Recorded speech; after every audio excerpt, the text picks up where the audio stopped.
We're going to talk about different ways of creating chatbots. We'll talk about it a little bit in ChatGPT, but since most people here don't have ChatGPT paid accounts, we'll focus a bit more on Gemini. But I'll demonstrate it in both. Um, so this is a substantially modified version of something that Judy Littlejohn and I did in a 3-hour workshop at CIT last year. We had a lot of people creating some really interesting chatbots. If you'd like a copy of these slides, you can either scan that code with your camera, you can type in this link, or I'll put the link into chat as well. And this will give you a copy of it, which you can then edit yourself and modify as needed. Okay, so what is a chatbot? And a chatbot is basically an interactive program that simulates human conversation, interacts with users, and performs specified tasks and provide information. It's basically a prompt, but it's a prompt where you control it so the users are only doing the things that you want them to do. So it's really ideal for creating things for students, such as Socratic tutors, where basically you're telling it what type of interactions are appropriate in your class, and you're telling it what types of interactions are not appropriate. And we'll take a look at that as we move through. But basically, it's really easy to do. It's especially easy to do in ChatGPT. It's pretty close to that in Gemini. So if you can create a prompt, you can create a chatbot, because basically it is just a prompt with a few extra details added.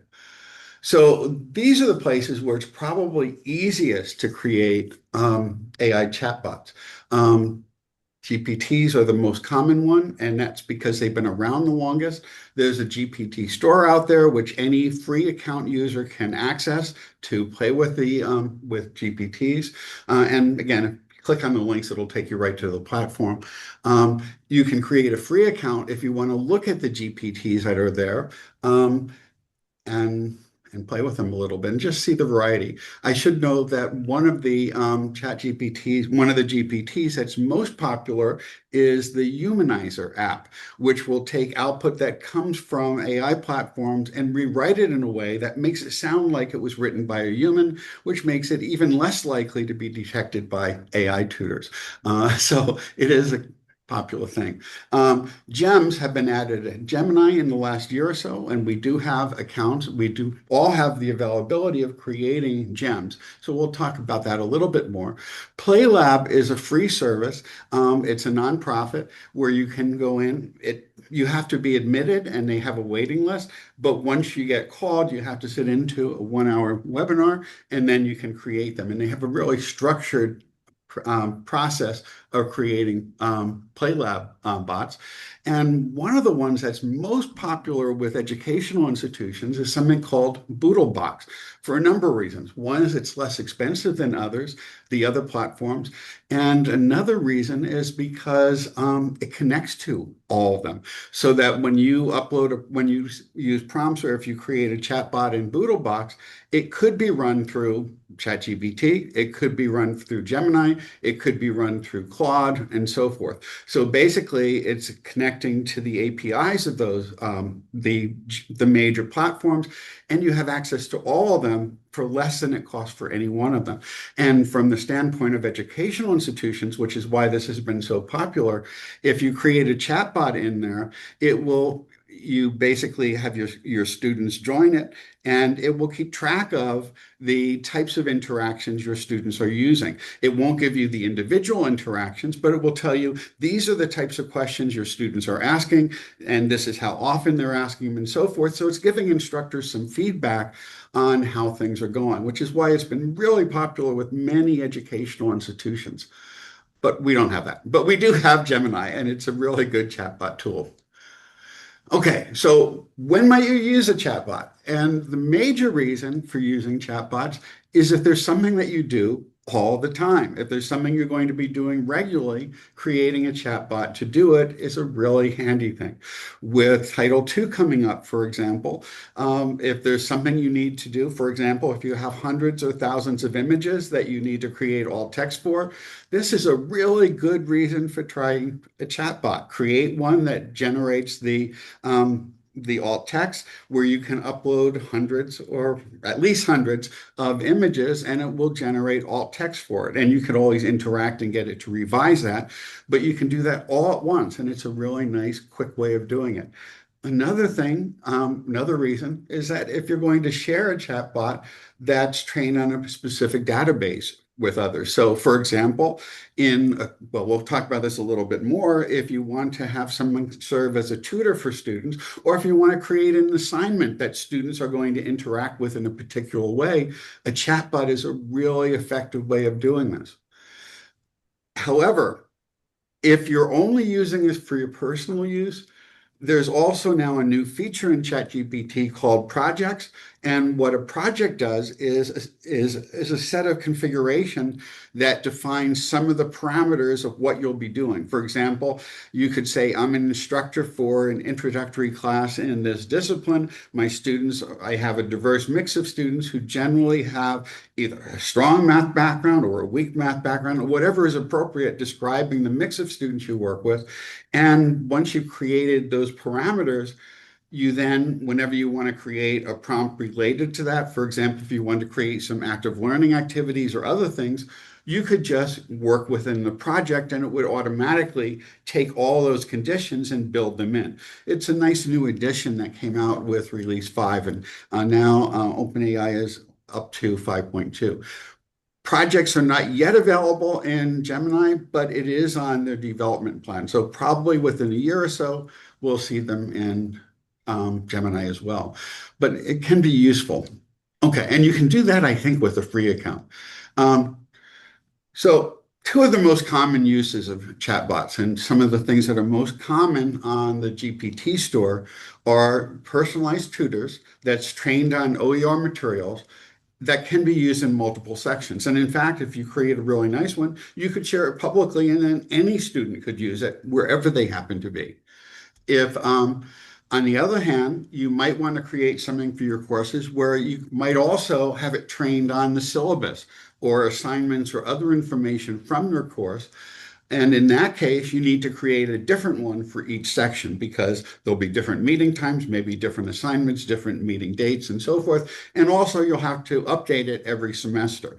If you just create something that is trained on the readings in your course, you only have to update that when you change the readings, or if you want to tweak it to make it perform better in certain circumstances, in some ways. Okay. Now, there's other things you can do, though, and these are things I played with a bit. Judy Littlejohn and I actually gave another presentation on this at the OLC conference in November, where we talked about ways in which it can be used, chatbots can be used in higher ed, again, for Title II primarily. But if you want to have things that will make it easier for you to make your courses better or more inclusive, etc., you could just have it generate active learning activities based on slides that you upload to it. And you can create it so it will always generate things in a certain way, where it will read your slides and then generate some suggestions on how you can implement that in a more active rather than a passive instructional mode. If you're generating new courses or programs, you could have it generate learning objectives for the new courses and programs. You could also have it you can also create an inclusive syllabus generator where you input the discipline, the level, the prerequisites, and you could have it generate information. You could also put in other information about the institution or whatever, and have it generate your syllabus, or at least a draft of your syllabus. Another thing that's used quite a bit is to create assignments in the form of a GPT. One of the concerns we have is that students might use AI platforms to go out and replace learning. But if you want to use AI as a supplement to learning or as a way to enhance learning, you can design assignments where students interact with the chatbot and create a history of how they respond. We have a podcast coming up in about 3 weeks, 2 weeks, something like that, where in the University of Northern Arizona, the instructor has a whole course which involves interaction with chatbots, where first, basically it's set up so that the instructor gives them some readings and other materials each week. They upload it. They interact with, they interact individually with the chatbot, where it's testing them and giving them essentially an adaptive learning approach where it's going to focus its efforts and energy on those areas where the students are struggling.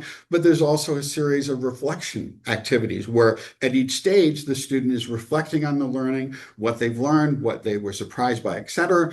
And then that all gets wrapped up in a document that's posted out that then the student uploads as part of the well, it's a flipped class, so all the basic learning occurs outside of class, and then students work on refining their learning in classrooms and so forth. So one popular one, and I played around with this a little bit in my classes, is creating a chatbot that plays a role of a historical figure in your discipline. I had some students play with a chatbot that took the role of David Ricardo, who back in the early 1800s explained why tariffs are stupid and how they damage economies and so forth.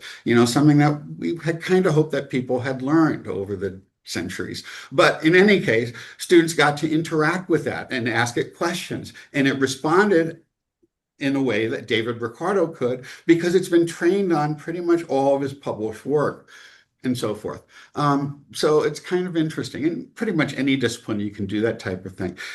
There was a case where there was a podcast by I don't remember. I can't think of Tyler Cowen about a year and a half or so ago, where he had a chatbot that played the role of Jonathan Swift, and he connected it to a voice synthesizer program, and he conducted the whole podcast as an interview of Jonathan Swift, as played by ChatGPT with with a Scottish voice. So it was a really interesting demonstration of this type of thing. But that can also be done in our classes. And again, we do have multimodal AI, so you can create a chatbot that will speak to the students and you can respond to the students. I'm not sure what capabilities Gemini has for different languages. At least I know in ChatGPT, you can change the tone a little bit. There's a number of different voices you can give it. Okay, but so there's a wide variety of activities. When we gave this workshop at CIT, one of the things, one of the people there created a few chatbots, and one was a Gen Z translator, which would translate a syllabus into Gen Z terms, or would convert Gen Z speak back into more standard academic English, which was kind of fun. Other people created chatbots from libraries, and they created a chatbot assistant for the library, where it was trained on the materials on the web for the library, web resources, and then it was an interactive chatbot that they created basically in about 15 minutes or so.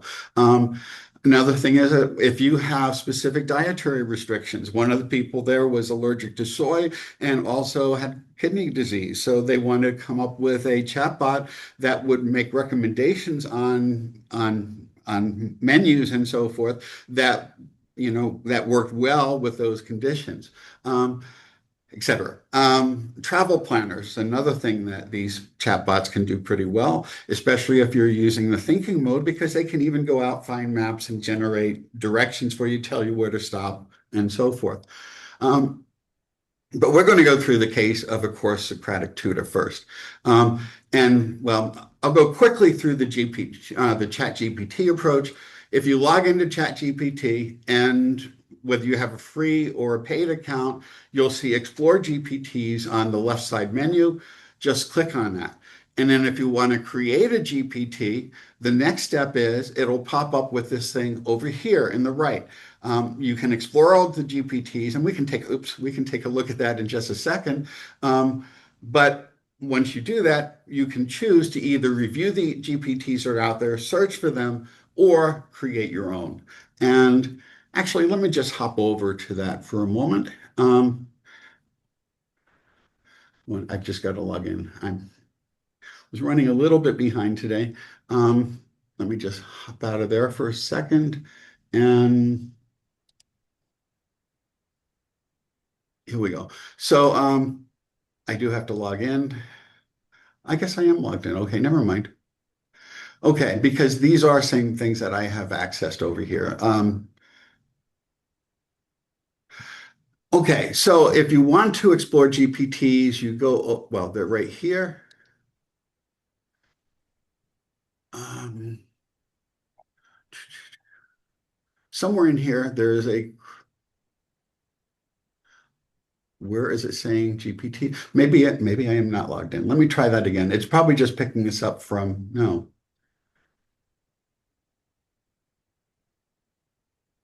Okay, I guess it's using my email account. Okay. Um, GPTs, click on that, and then that's not that's not right. Sorry. I did this just last night. Here we go. Explore GPTs down there. I forgot. And now we can create it. But if you want to look at what's out there, these are some of the most popular GPTs. It connects to Canva, Expedia, Scholar AI, and so forth. And by the way, you can connect any publicly available API to a chatbot if you want to interact with something. So if you had a travel planner, you could connect to Yelp reviews and so forth, where you could get restaurant reviews directly connecting with the Yelp API. Um, we're in between semesters. So, well, even here, between semesters, the AI Humanizer is still one of the most popular apps out there because, it just is. Okay, so I'm going to show you really quickly how easy it is to create one in here, and then we'll switch over and do it in Gemini. So first, if we want to create one, you got two options. One is you can configure it from scratch with a prompt, and that's what you have to do in Gemini. But we're going to use the easy option here, and we're going to choose create. And what would you like to create as a chatbot? Any suggestions? Oh, I can drop the slide link in back in. Anyone have a suggestion on a chatbot you'd like to create? We can create one probably in about 5 minutes.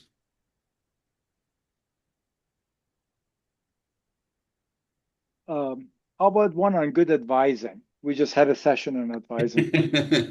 Okay. Well, we can try that. So let's say, now would this be advising for faculty advisors? Yeah, yeah, academic advising. Okay. So let's say I would like to create um, a um, a chatbot to assist advisors at SUNY Oswego in advising um, based on let's just say, current college procedures, let's say. And we'll just start with this, but we'll have to provide some training materials to do that. But let's say, oops, I probably should have checked the typing first, but it's thinking for a few minutes, a couple seconds. It's usually closer to a minute. And it figured out what I meant, I think, or it would have asked, because misspelled advisories are not probably likely.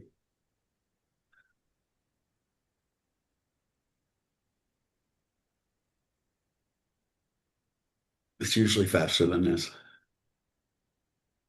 unless you're giving a workshop.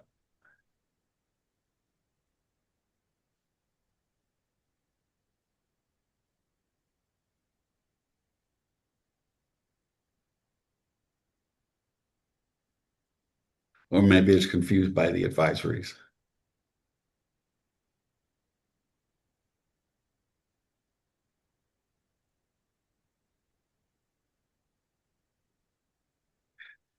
And you see, there's some prompts suggesting the type of thing you could say, like make a creative who helps generate visuals for new project, or make a software engineer who helps format my code, for example.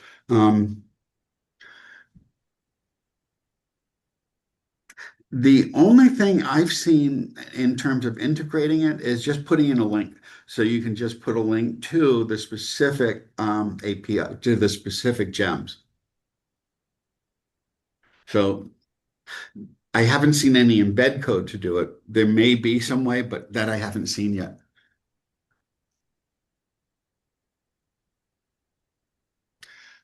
There we go.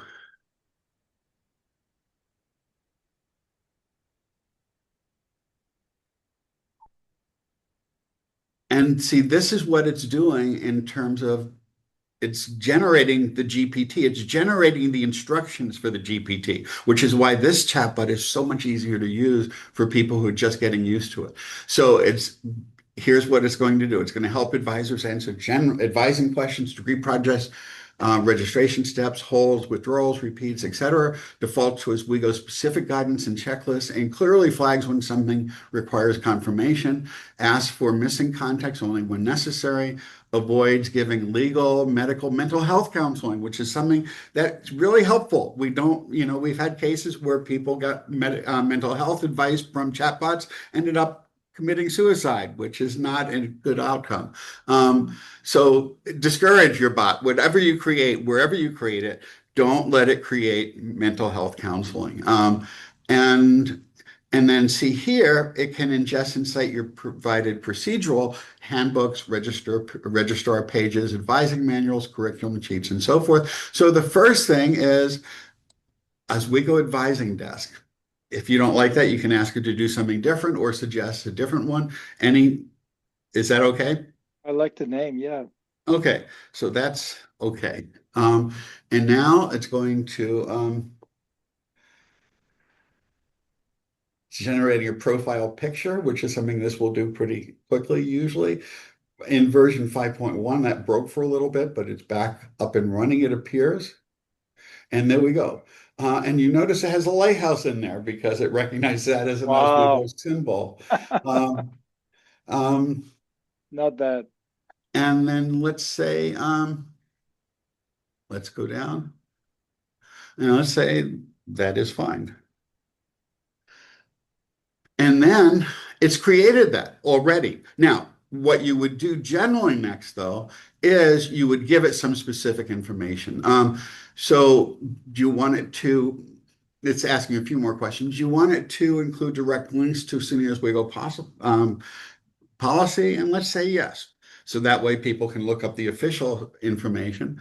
And it's building that into the prompt that it's generating. Um, and here, now it's provided some sample questions, like where can I find SUNY Oswego's withdrawal policy? What steps are needed to clear an advising hold? How do I help a student repeat a course? What are the probation rules for undergraduates? By default, it only allows it up to 4 of these, but you can change them if you don't like those. Okay. And do we want to provide student-facing explanations that advisors can copy and share directly with students? Sure. Let's say yes, it won't hurt to do that. And then there we go. And so shall we test it? Let's try, how can I explain the withdrawal process?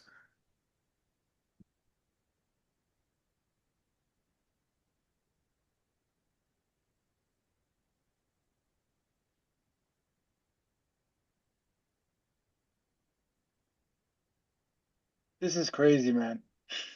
And you see, it didn't take a lot of prompting. No, But now, so this is the easiest way to create a chatbot.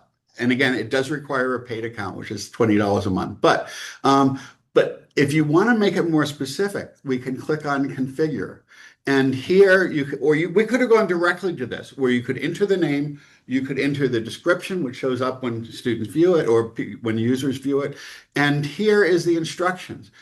This is basically the prompt that it generated for the chatbot. Okay. And it says the tone is professional, collegial, and efficient, mirroring and experience SUNY Oswego advising colleagues and so forth. And then if you don't like the prompt, the sample conversation starters, you just type new ones. If you put in a fifth one, I don't think it's going to display. That was something that people have pointed out. And then if you want to make it much more precise, you could upload files. So if you have PDFs of these things, you could upload them there. If you want to have it trained on specific materials, you could also put links to that in the prompt so that it would rely on that primarily. And then you could have it either recommend a model or let users choose whichever model they prefer. And the models that are available are some of the old ones, version 4. You have an instant one, which is really quick, and you have a thinking one. And that's for versions 5, which came out last summer, 5.1, which came out last fall, and 5.2, which came out about a month or so ago. And by far, it's the most accurate and most reliable. It makes far fewer errors, has far fewer hallucinations than any other model. Okay. And you can create new action. Oh, but here you can allow website, or if you want it to work on only materials you uploaded. For example, if you want to have it serve as a tutor for your class and only use the OER textbook that you upload, then you could disable web search so it wouldn't use other information. The canvas is what shows up on the right. You probably want that there. You can either enable or disable image generation. Code interpreter and data analysis, you would generally only enable if you're going to have it generate some type of code. Typically, it would generate Python or JavaScript code. It can generate others, but those are the most common ones. And then once created, will not, that I don't know. And that's a good question. If you can, I don't know if the GPTs will survive. I think they do. So I think you could pay for a month, create some, and then leave, and the GPT would exist as long as you made them public and so forth. You won't be able to tweak them unless you pay again for at least another month. But I'm not absolutely sure on this. And I think as long as you keep your account, it would still work. But we do have an instance where we're working on an IITG grant where there's a group of people who are creating GPTs, but they have a SUNY Oneonta GPT, ChatGPT account, which literally is disabled at the end of the process. And in that case, it may very well disappear because it is tied to the user account. So that I'm not sure. And I wish I knew the answer because I've been curious about that too. So we probably don't need the code interpreter and data analysis for this application. But if you wanted to have it generate web pages, or if you had wanted to do some data analysis or work with spreadsheets or data manipulation, you turn on the code interpreter and data analysis. Or if you wanted to use it to debug code. The create new action is mostly if you want to connect to some type of an open API out there, which is that is a little bit more coding. And basically, that's kind of it. And then once you created it, so right now we've just done it, but we haven't really, oh no. Let's go back. No, I gave it a name, but I didn't save it. Let's see if it's still there. It's untitled. Good. Okay. So no, this is the one. Okay. So right now, what I forgot to do is actually create it so it can be shared. And so what you would do is once you're happy with it, you could just click create, and then you get to choose only you will use it, anyone who has a link, or let's do anyone with a link now because I don't know if we want to make this up on the GPT store and have, since we haven't really tested all that thoroughly yet. And I'll put the link in chat so you can try it. So save it, and then we'll be able to just share it and you can play with it. So there's the GPT. I'll grab the link and I'll paste it right in chat, and then you can play with that GPT. But you can do this to do anything that a chatbot, anything that a prompt can do. And again, the best practice then is to try it, see what it's doing that you don't want it to be doing, and then modify the instructions so that it works better. Um, oh, apparently there's some updates pending. So let's update it. I don't know quite why. And in fact, it's asking if there's anything you want it to do better. So there we go. Okay, so we've created a chatbot. Now, I mentioned though that it's a little bit more work in Gemini. So let's go over to Gemini. But before we do this, I'm going to go up here and we're going to try the same thing in Gemini. But what we're going to do is we're going to cheat a little bit. We're going to grab the code created by ChatGPT as a starting point so we don't have to type it all ourselves. So I've copied that. And now I'm going to go into Gemini Google. And if you're logged into your Google account, you can also get it, from that little set of apps by clicking on that thing in the corner. And now, okay, I'm in my Oswego account, good. And I created one earlier today, but what we're going to do now is we have to go up here. We have to go up here and then gems. Okay, you'll see gems there. And by default, I think it gives you the same thing, explore gems. But I'm going to click on this and it shows you a few that they have, and they have a tiny fraction of what ChatGPT does. But we're going to create a new gem.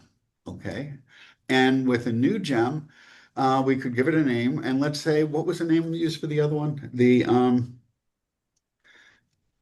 SUNY Oswego advising what?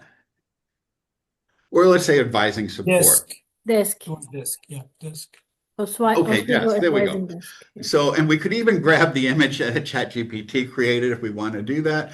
And this says, we'll say it will assist. You can copy all this over from ChatGPT if you want. It assists advisors in advisement practice, in best effective advisement practices or something like that.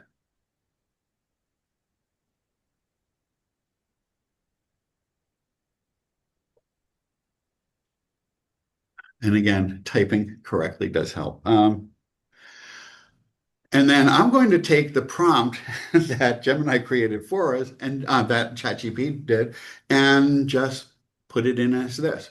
The default tool, you can use no default tool. Guided learning is very much like a guided tutor, but we're just going to use no default tool and the canvas, which is how people normally interact with these things. If you wanted to specifically create images, you could, but we're just going to do a general one here. And again, just as you could add files, PDFs or other resources, or Word documents and so forth in ChatGPT, you can do the same thing here by just adding files here. So if you have PDFs of the websites out there, et cetera, you could just put it in here. And then we now have saved it and we've created a gem. And we can share it. And again, you get similar options. In this case, it's just the usual thing. By default, you only have access to it. But let's limit this to, let's say anyone with we can say SUNY. Well, let's do it anyone with, we don't want people taking this chatbot all too seriously. And if you do share it with anyone else, oops.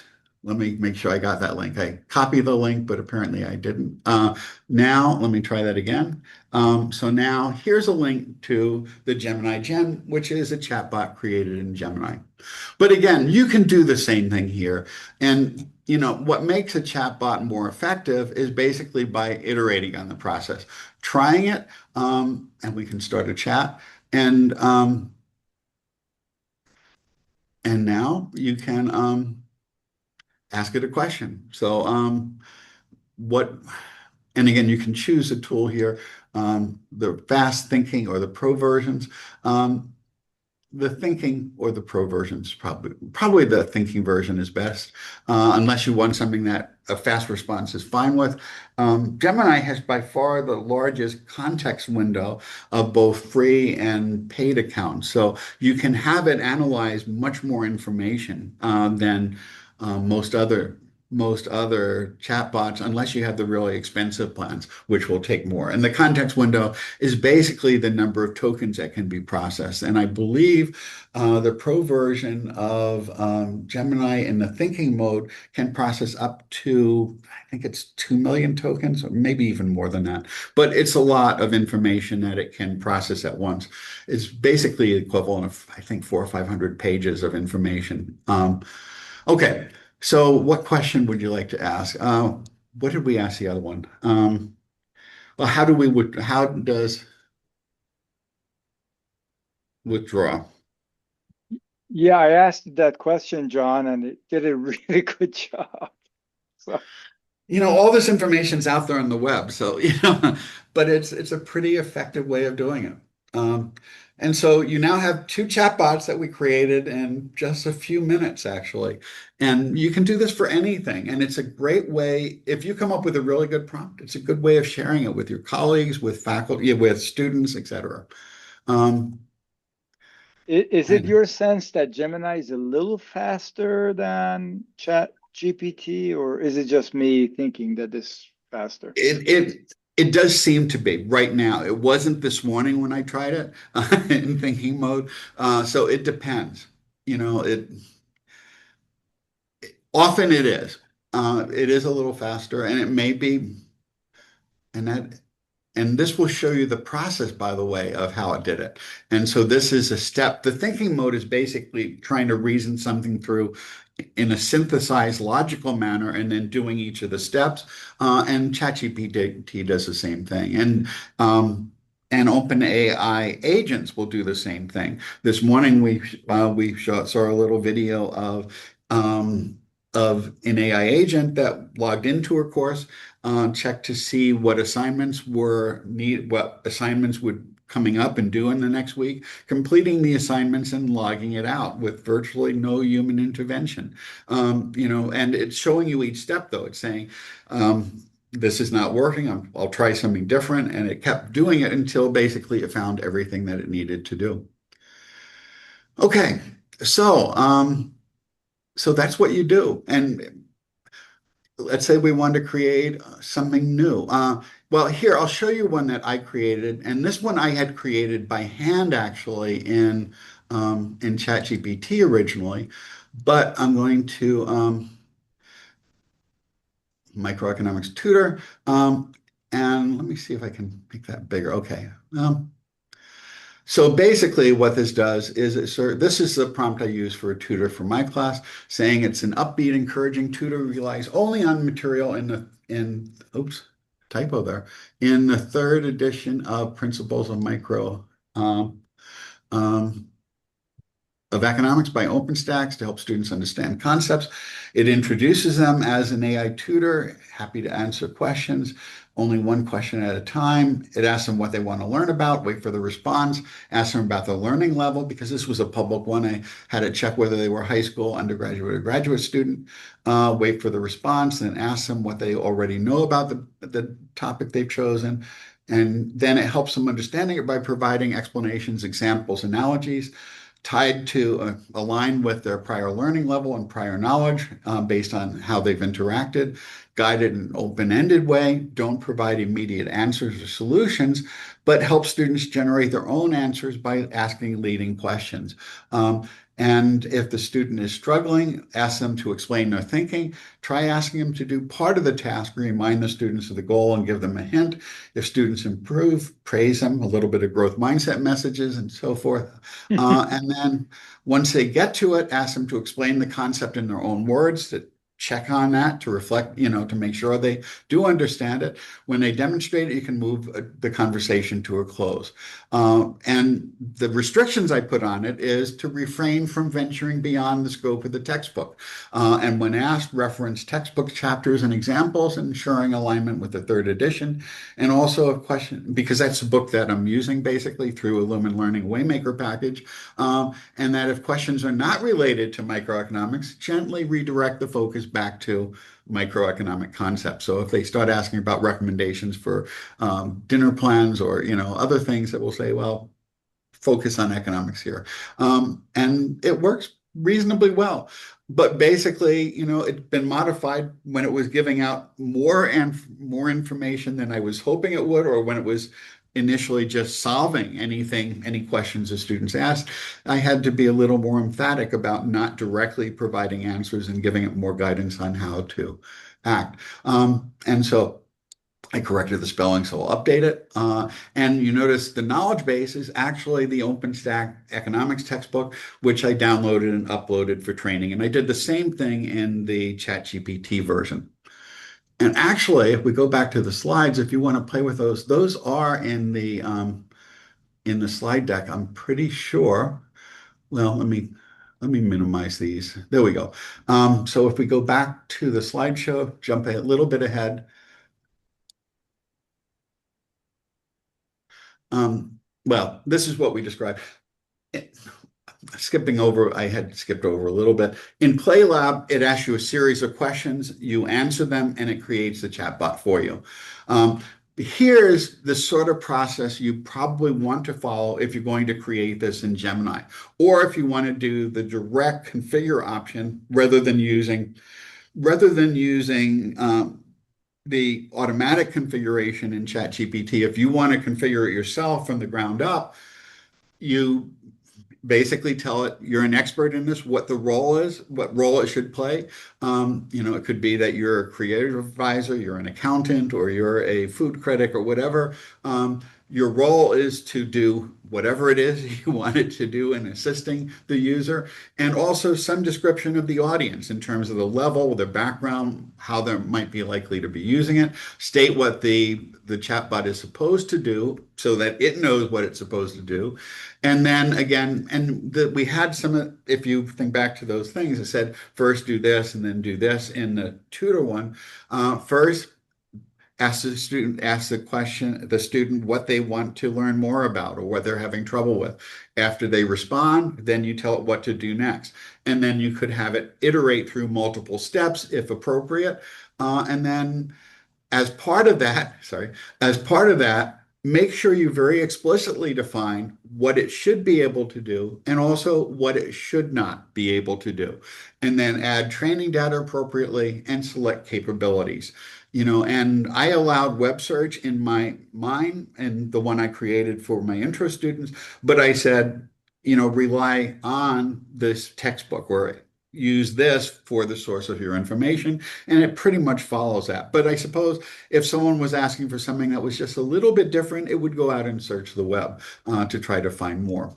Um, so, and then in both cases with GPTs or GEMs, you can have it access where only you have it by default, that's what pops up. Anyone who has a link or anyone with an account for GPTs. So it goes into the GPT store and becomes public. Gems are ones that can be shared with either yourself, anyone with a link, or only people who are logged into their Gemini account with a oswego.edu account. And these are the links to the ones that I created, and also that's the full prompt that I had put together, and it's worked pretty well. And a number of people have used variants on this in their own disciplines from workshops we've done. But again, if you wanted something that is, let's say, a student assistant to your course, you'd modify it to also say, You can ask questions about the syllabus or about due dates or grading policies and so forth. But if you choose that route, you will have to upload new information. You'll have to copy it for each section of your course if you're doing multiple sections in a semester, and you'll have to put in the training that's specific for that specific course section. And then you probably wouldn't want to post it in the public GPT store, or make it public to anyone, because other people will have different, finding that would get information that wouldn't be relevant for their courses. But basically, you create it so that it contains whatever information from your syllabus, assignments, learning objectives for the course, etc., and then and share it with your students by just getting the prompt and embedding it. So it's really easy to do. And once you get feedback, edit it, revise the prompt, update the chatbot, and you keep repeating that as many times as you want. And now, what I'm hoping people will do is try it themselves. Since we all have access to Gemini, try creating a Gemini gem and see how it works. And it could do anything that we could do with a prompt. And there's a lot we could do with a prompt. Could be a travel planner to find the quickest way to get between 2 points, for example. And then it will open Google Maps and give you assistance, most likely. Or you can ask it to find the most scenic route. Or you could have it ask the user whether they want the fastest trip to the fastest travel, or whether they want to avoid tolls, or whether they want the most scenic route or the most historical sites along the way, and so forth. And or ask it to create um, or to build in the recommendation for restaurant stops along the way, etc., or hotel reservations, etc. John, I have a question. Sure. I don't have ChatGPT. I really enjoy Gemini. I watched a webinar recording that the SUNY Center for Professional Development did last month, and they were showing how to use Microsoft 365 Copilot, and I learned that we do have access to it through the Yes, we do. institution. And they talked about it having like extra data protection when we're logged in through SUNY Oswego. And so we wouldn't be like training the large language model and everything like that. So I was just wondering if there would be any benefits using that one, because it said it's like powered by ChatGPT 5 It versus is, but Gemini. no, I would not recommend that. Okay. Even though it is ChatGPT, 5.2, they have updated, I'm pretty sure now to 5.2. The chatbots created in the Microsoft variant of this require a special license. And the license costs, I think it was something like $45 a month or $40 a month to create it. And they also charge by the use of it. A tiny amount, just a fraction of a cent. But you would have to be paying every time someone access your chat bots, and you would be paying more a month. So Gemini is free, and it has exactly those same protections. GPT-5, things created in ChatGPT might very well be used for part of the training. So, if you do use ChatGPT in the wild, make sure you don't put any personally identifiable information in there. Don't put in student information, social security numbers, or any private information that doesn't belong there. But you probably wouldn't be including that in part of the training database for a chatbot anyway. So you know, I may be wrong, but when I last checked this a few months ago, it was a lot more expensive to use Microsoft's version, because they're partly built for firms, and with firms they can monetize the use of chatbots, so that if you're accessing a help desk for a given company, the company is more willing to pay for that because it replaced the human assistance that used to be there. But we probably don't want to be paying for students accessing a chatbot we created. And again, if that has changed, that would be wonderful, but it wasn't the last time. So I've generally been discouraging people from using that aspect of the Microsoft variant of this. Thank you. Otherwise, it's fine. It's basically ChatGPT, with those protections built in. And our license does allow for that. Kevin, Yeah, quick question. For these gems, I'm just not sure what the answer is, but if, for example, a student puts in personal identifiable information, um, in the gem, that's still not being used to train their model because of our institutional membership. Is that correct? that's my understanding, yes, that it should not be used that way. Now, I don't always trust these companies. I mean, Google used to have the don't be evil as part of its corporate policy, but they dropped that after a while. I think it was about the time when they sucked up all the passwords to individual home networks and so forth, when they were going out with their vans and so forth, trying to find local hotspots that could be used to help refine their navigation and so on.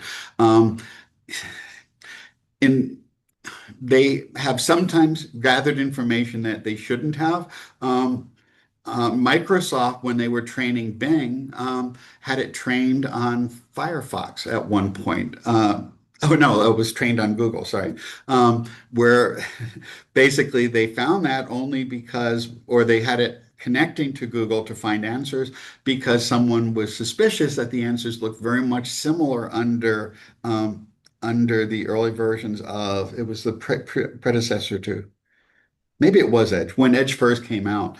And so someone posted some information that was posted only on Google, and then they did a search on Edge very immediately after, and it broke down.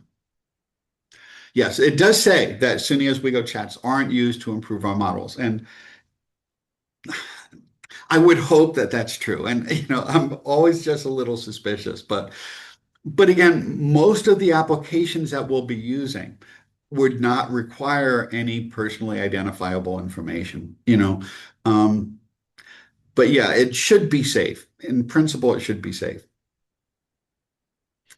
But most people who work with these things a lot generally advise not to do it anyway, just because you never know. Sometimes there's data leaks, sometimes there was some. It's best to be safe about these things. But yes. So Gemini Gems and Gemini in general and Notebook LM. And Notebook LM, by the way, even with the free version, does not use it to train their models. So, and I think it's probably true, but I don't know. I would be cautious. Yeah, thank you. That's a great answer. It's just in career services, we're often using like resumes and stuff, which students will just upload their resume, which has personal identifiable information. So Yeah. it's of constant concern, but it's cool that I think GEMS are still built under the same idea of using our Gemini model. So thanks. Yeah. So the Gemini is by far the safest thing to use unless you have some other account, which is through some other institution. Um, yeah. So has anyone created a chatbot? Yes, John, I did, and I have like a quick question. So I Sure. just created, as you did, the microeconomics tutor Uh-huh. using the same textbook, the OpenStax textbook. My Mhm. question is, so I just defined, use the OpenStax microeconomics textbook. Should I upload that textbook under the knowledge, or no? I don't need to do that. Yes, I would recommend that. It's Oh, probably in its database, but if it's right there, it will train it directly on that. It won't have to search for it, etc. Um, so yeah, I would upload it just to be okay. safe. So And I was able to upload it both under Gemini or ChatGPT. okay, okay. So if I want to just, send this or share this with my students, do I need to just share that link with my to my You students? could, Okay, yes, just share the link directly with your students. Mhm. okay. Now, what they will have to have though is a ChatGPT account if you do it in Yeah. ChatGPT, or they will have to be logged into Gemini with their Oswego account in order to be able to do that. So Do they need to have the paid account, ChatGPT account, or no, no? No, free one. Well, right. ChatGPT, you only need an account to be able to use a GPT. You only need a paid account to create one. Oh, okay. Thank you. And that was a change about a year ago. Before that, you had to have a paid account to use it as well. And then they realized not many people were using them. So actually about a year and a half ago, they opened it up so that only only the creators of GPTs needed a paid account. And again, Gemini works pretty much as well for most of these things. And Gemini used to be a bit less accurate. It didn't have as much in the training database until about 4 or 5 months ago. And the current version is incredibly accurate. It was slightly better than ChatGPT 5.0.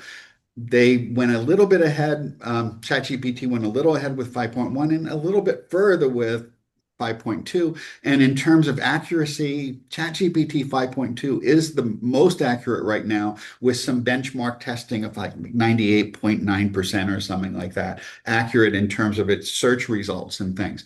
Um, but but Gemini is really close, and they've been actively working to catch up. And I think in most things they have. And in image generation, they've surpassed Dolly and ChatGPT. Ramin. John, I'm curious. I'm going to try this later myself, but I was thinking, uh, instead of generating kind of self-testing quizzes using Gemini, can the students ask for self-testing Yes. And in, questions on something that I have created a chatbot for? Because that seems like even better than me generating them. They can just generate it themselves if the Actually, chatbot any allows. user can do it. And in fact, I believe you have to do it using a web interface, but you can access GEMS through the mobile apps too. So, but they would have to do it through a website. But yes, students can generate it. And in a computer science class, it might be appropriate to ask them to generate it themselves. Or in any class where you might want to have them develop some AI skills, having them generate effective chatbots might be an interesting assignment. Yeah, I was a slightly different type of question to John. So, what I was wondering about is that instead of me generating self-testing type of questions for them, they would, using the content, uh, have the system generate those types of questions. So I just direct them to the chatbot. They go in there and they say, well, give me some questions on topic X. And then they would just test their own knowledge using that. Oh I mean, yeah. that seems even more effective than me coming up with a whole bunch of things. Right. Yeah. Although they do have the what is it called? Learning mode or something like that, or tutor mode, which basically automatically puts Gemini into that mode. No, that's ChatGPT, but Gemini has an equivalent version where basically Okay. it can go into a tutor mode where they ask it questions. Um, but it but you could also have it generate questions, Um, one thing you could always do is create a chatbot where students can have it test their knowledge, or they could create chatbots that would test the knowledge of specific topics where they just enter the topic and then it could, test their understanding. One way of doing it that many people have been using in the last year or two is to have students explain what they know about something and then have it evaluate that and give them a score on it, an evaluation of it. Um, and I know that's built into Grammarly now with writing, and that's been somewhat critiqued a lot by people because it will list and it will, if you upload a paper that or an essay that you've written, it will give you feedback on it to improve it, but it will also give you a potential grade on it. And the people who are complaining the most are faculty whose grades are actually lower than the ones that Grammarly are suggesting. So, that's an interesting complication because students are doing that and they're coming in, and I haven't heard of it here, but I have seen cases where people have been posting blogs about it where or where faculty are saying, I thought this was a C- paper, but but Grammarly is telling the student it's a B plus paper. So, um, you know, that's an interesting Interesting. Okay. situation. Thanks. But using chatbots for assignments is a nice way of having a student interact with AI in a way that's positive. The nice thing about this is you're limiting the types of interaction to things that may increase their learning rather than have students skip over it. Now, of course, any student could always just put a prompt into any of the AI tools and get answers. But, they can also be used to assist people. And the nice thing about this is it's available 24 hours a day, 7 days a week. And one of the reasons why I'd like to see more use of chatbots for Socratic tutors is because there's a lot of research suggesting that the students who are most at risk are the ones who are least likely to ask for assistance and are least likely to come into office hours and ask questions of their instructor because they don't want to reveal that they don't understand something, or if they're having imposter syndrome or something else, they don't want that to become obvious, or they just don't feel safe doing that. But with a chatbot, they can go in at any time without fear of embarrassment and get any help that they need. And you can also put in, something in there where at the end of the session it says, if you have more questions about this, you can either ask me or visit your instructor, and give the office hours or ways of contacting the instructor, and that can be put right out as part of the output. Javed. Another question, John. So if I define, use this particular textbook for that chatbot, it does not use any other source, right? It only use that OpenStax textbook to just answer these questions, right? As long as you restrict it that way, because it can go out and it will use any information you upload first. But if it cannot find an answer from there, it will go out and search further. If you want to narrow it to only those topics, you either have to explicitly tell it to confine its answers to that material, or you could use Notebook LM as another way of doing it, because then it's only going to use that as the training data for that. So depending on what sort of, how you want to use it, either approach could work. Thank you. So has anyone else tried creating a chatbot?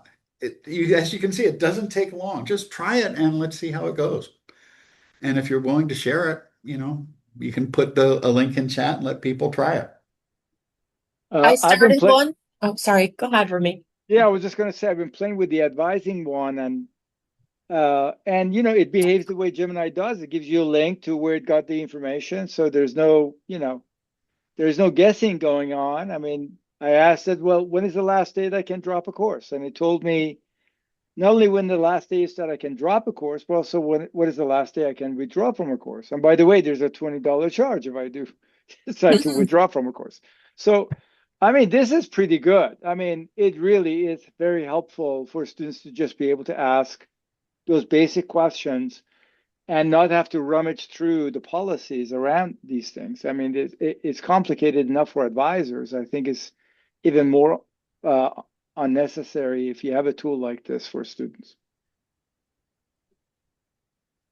One of the things I created for, I don't remember which platform it was in, but when we did that workshop on remediation, I had some prompts. It wasn't a chatbot. It was just some prompts that where people would describe the accessibility issue they were working on, and it would either provide a solution if one could be easily stated, or it would list the steps that people could try to remediate, as well as any services or programs that could assist in that. And it would give the whole summary of the process of remediating that specific issue. And that was pretty well received in that session. Because everyone's worried about Title II right now, and we'll be seeing a lot more of that tomorrow. But yeah, I spend a whole day tomorrow on that one, so we'll see what we learn. Thanks. So has anyone else tried creating one? I started one, but I have to add some knowledge links, and one of those I only have access to from home. Okay. But my so my chatbot that I'm working on is kind of inspired by an extensive chat that I already had with Gemini over many days. Um, it's for a cognitive profile builder to help users input their main strengths and challenges related to school and work, um, giving specific examples, prompt them to answer additional questions to help generate a picture of their cognitive profile, then give them suggestions for strategies to compensate for any challenges they may be having in the school or work setting.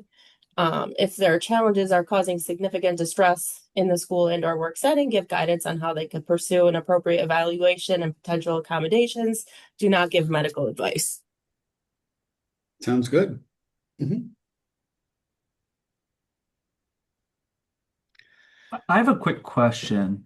Sure. I noticed that you developed the prompt specifically in GPT, and then brought it over to Gemini. It I've been using exclusively Gemini, but I guess the suggestion is to build it in ChatGPT if you can, because the model's a little bit better, and then swap it Well, over. I did it partly because I had already done similar ones in there, and it does automate it. But I believe if you go to Gemini, you also can ask it to create a prompt, or you could ask it to do that. Let me hop over. So that's not my Oswego account. So well, let me switch the account here. Oh, it is my Oswego account. Okay. I must have the same photo in both. Okay. So let's go to Gemini. Well, I can go from this menu up here. So if we go down to Gemini right there, let's say you could always, instead of using, I just wanted to show both of them, and that was a quick way of showing both. But I'd like to create a Gemini gem that what would you like? Anyone would like to have a suggestion on? Well, I mentioned travel planner. Let's say provides travel planning for, well, let's just say travel planning advice,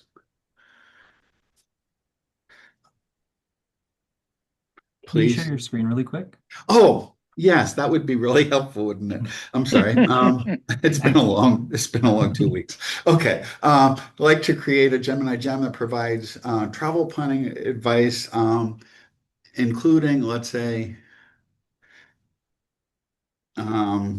maps and restaurant, or let's say um, what on historical or scenic locations along the way. And let's just see what it will do. Oh, I should have asked, please create the prompt for this. But let's see what it does. I meant to ask it, but it's going to tell you how to create Gemini gem, I think. Um,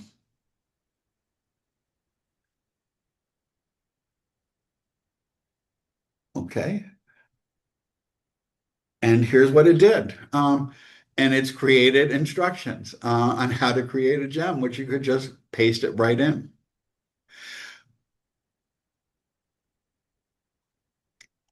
And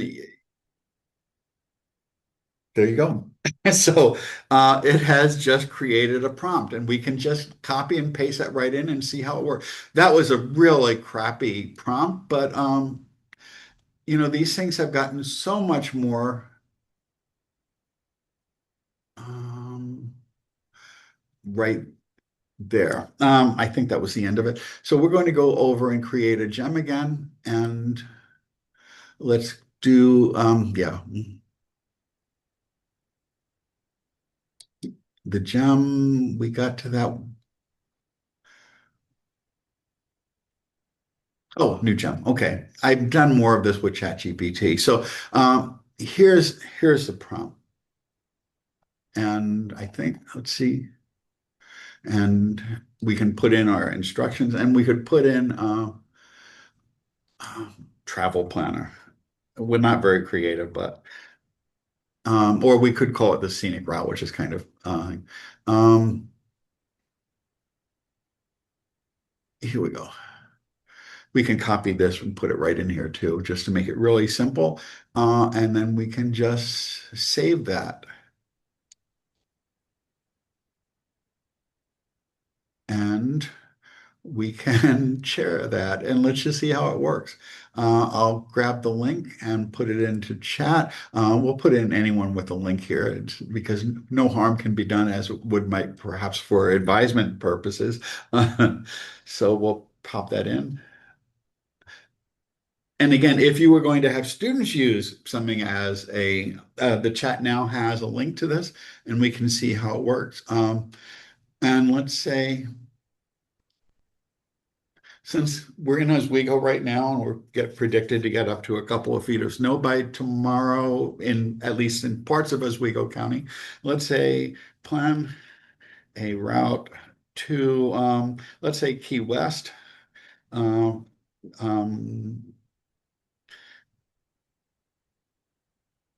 well, let's just leave it at that because it's not specifying the mode of transportation.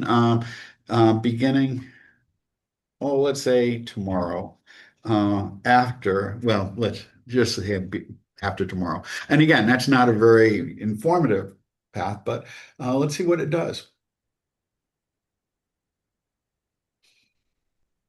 You can start with a really simple prompt for a gem and then just modify it based on how it's working. Now if I would do this more seriously, I would probably ask it a number of questions like, how are you planning to travel? Are you going to, here we go. You're currently on Oswego, a Grand Snowbird road trip. So a full 1,500 miles, which will take about 3 days of pure driving. And so it's asking whether you're going to fly or drive. So let's say we're going to drive. Let's say a quick 4-day escape and see how it does. Oh, and I should have said driving. And I didn't. It's probably going to ask that again.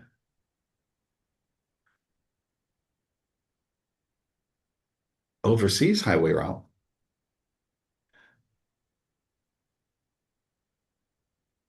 I think you have to be in Florida already for that one.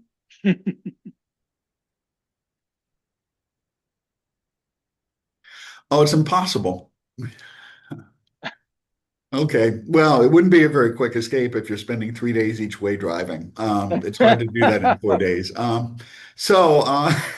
wasn't paying attention to that. But if you did want to drive, well, this would be the route down there at least, if you flew down to there.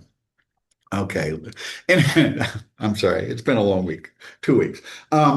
But this is giving you some suggestions on what to do in Florida should you fly to Florida.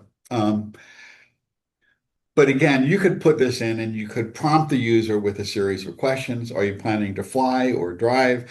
Would you prefer a scenic route? Would you prefer, the fastest route? Or if you ask people to fly, you could ask them information about their, what times of the day they prefer flying, because Google does have access to flight itineraries. And in fact, you can directly book your flights from within Google and so forth.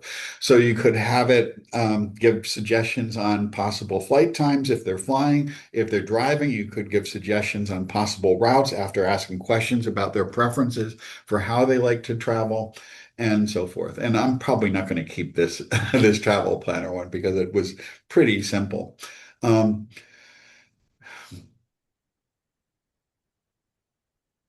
You could also have it come up with an exercise plan or some type of a study plan, or if you have some sort of an objective, you can have it, come up with a series of steps and strategies with check-ins on how to do that, for example.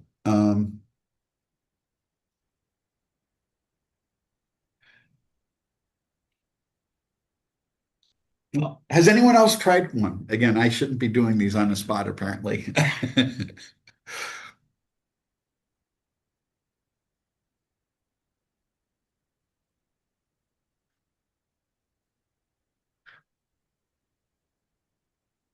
And again, just once you create it, you can always tweak it, update it, and then make it better at each stage. And it doesn't take a lot to create one of those. And the reason I did, well, one of the reasons for doing the ChatGPT one first was just because it does this sort of thing. But you could also just put your plan into Gemini, and this was a really badly formulated query. Um, let's try it just one more time. Let's go back to Gemini. And well, there's a travel planner right there. Okay, let's just go back to Gemini itself, which I think we can do right from here. Let's go back to the original one we were doing, which was to create I'd like to create let's say a Socratic tutor for students, let's say in an introductory, oh, let's say chemistry class. Um,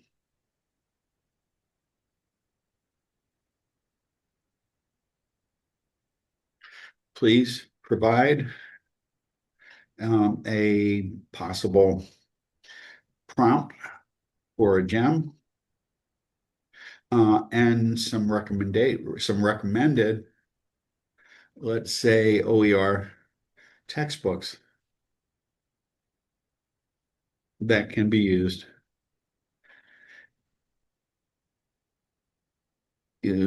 as training data. That's a better prompt for creating I think, a gem. And let's see how close it looks to the one I had created.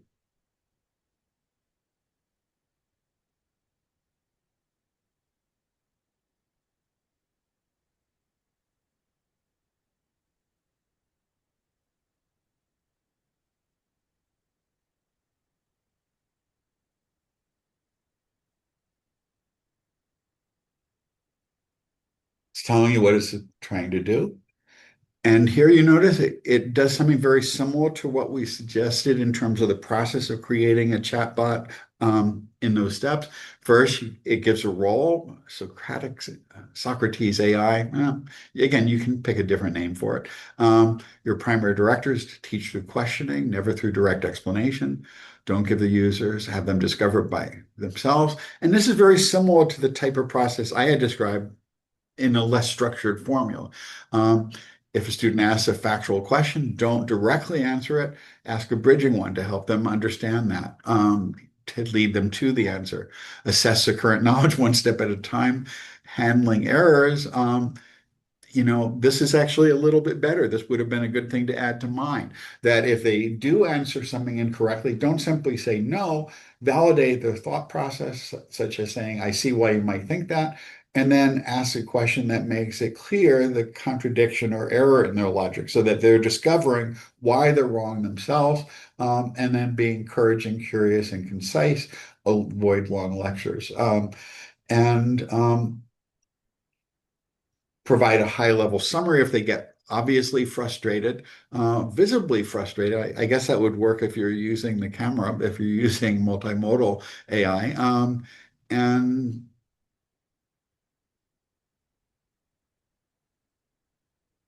okay, I don't know why the supply curves slopes up, because that is probably not a very common chemistry question. But here it will tell you the OpenStax science books that might be available and so forth. So this is giving you some more general information on creating a Socratic tutor. Go beyond this. But if you just take this prompt and you put it in, this could be a Socratic tutor for any introductory course where you just have the training database be the OER textbook for that discipline.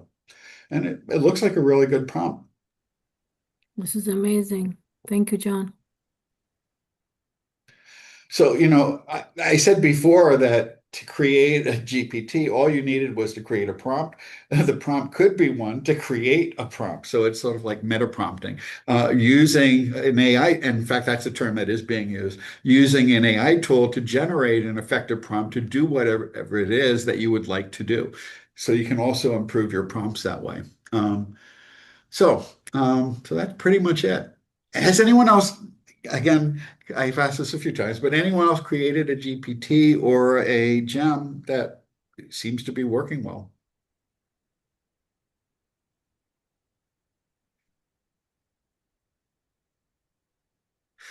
Well, try it. And, if you ever have any questions, let me know. I am working with a group of people in SUNY, working through a process where they're each creating at least 2 or 3 chatbots appropriate to their disciplines and applications. And they've got a wide variety of applications they're using. So, okay, any other questions?